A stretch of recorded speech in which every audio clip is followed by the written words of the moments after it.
Hello, and welcome to Data Analysis with Red and Mark. Human behavior is predictable. However, it becomes more predictable in the presence of a crowd. In this episode, we will ponder upon the question, can we trust the wisdom of crowds? But before that, let us have a brief history of the topic. In 1907, Francis Galton went to the Fatstock and Poultry Exhibition in Plymouth. There, he encountered a display of a butchered cow where people would guess its weight. The crowd was composed of a variety of people, from skilled butchers to normal townsfolk. After the competition, Galton gathered the 787 tickets, chose the middle value, 12,007 pounds, as an answer. Can you guess if he got it right?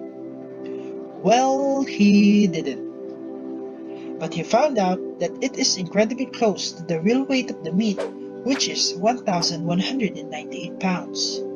He later coined the term voix populi, or the voice of the population, otherwise known today as the wisdom of crowds.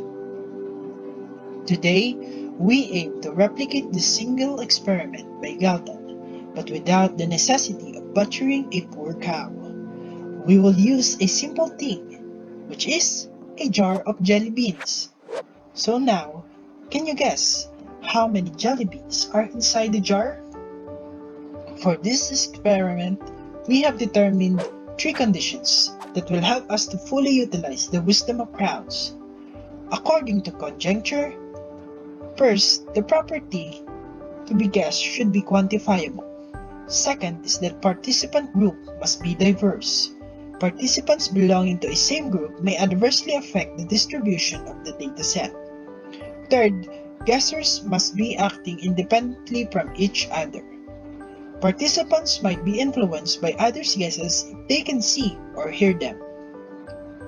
In this experiment, we'll aim to compare and analyze the difference between the findings, explain the logic behind the wisdom of the crowds, and determine the instances where the wisdom of crowds is effective. For the data, we will use Dr. Spiegelhalter's dataset. Spiegelhalter made an attempt to verify this phenomenon by asking on a YouTube video how many beans are there in the jar, as shown in his video. He obtained a total of 915 responses. However, upon our analysis, only 2 out of the 3 conditions as cited by conjecture were met. First is that the quantity to be guessed is the number of beans in the jar, which is a discrete variable. Second is that since this YouTube video is available to anyone with internet access around the globe, the participant group would be naturally diverse, except for countries like China, where YouTube is banned. The last one that didn't satisfy is that, however, since the guesses were obtained from guessers who made a public comment on the video, the third condition might not be met. There might have been instances where guessers were influenced by the others' comments or answers.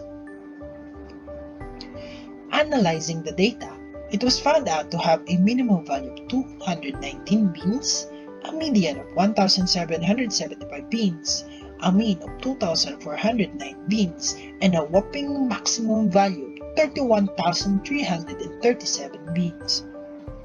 Spiegelhalter used R to create a dot diagram, box and whisker plot, and a histogram.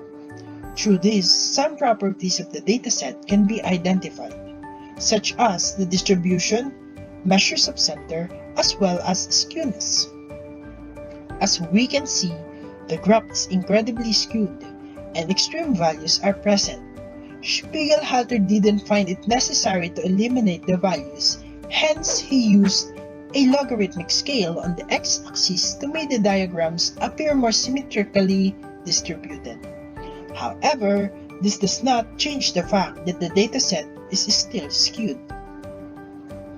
In his book, Spiegelhalter used the median instead of the mean as the measure of center because first, the dataset has extremely high values, and second, the data is skewed to the right. If we would still use the mean given these setbacks, then the magnitude will be very high. For the same reasons, we will use median values as the basis of our answer. Looking back at the dataset, Spiegelhalter obtains a median value of 1,775 beans, and based on curiosity, as well as a huge possibility that there is an error because the third condition wasn't met, we were tempted to find if we could improve the result. Hence, we tried to eliminate the outliers. The outliers were determined to be values that go beyond upper and the lower fences 4,833.75 and negative 1,124.25, respectively. When the 83 outliers were removed from the dataset, our median became 1,630 beans. We can also see incredible improvements in the plots. So, getting back to how many jelly beans are inside the jar, which came closer? Well, inside that jar, there are a total of 1,616 beans.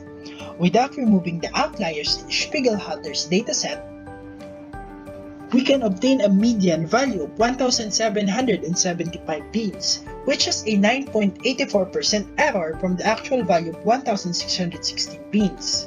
But after removing the outliers in Spiegelhalter's dataset, our median becomes 1,630 beans, which is 91.16% better compared to if the outliers were not removed.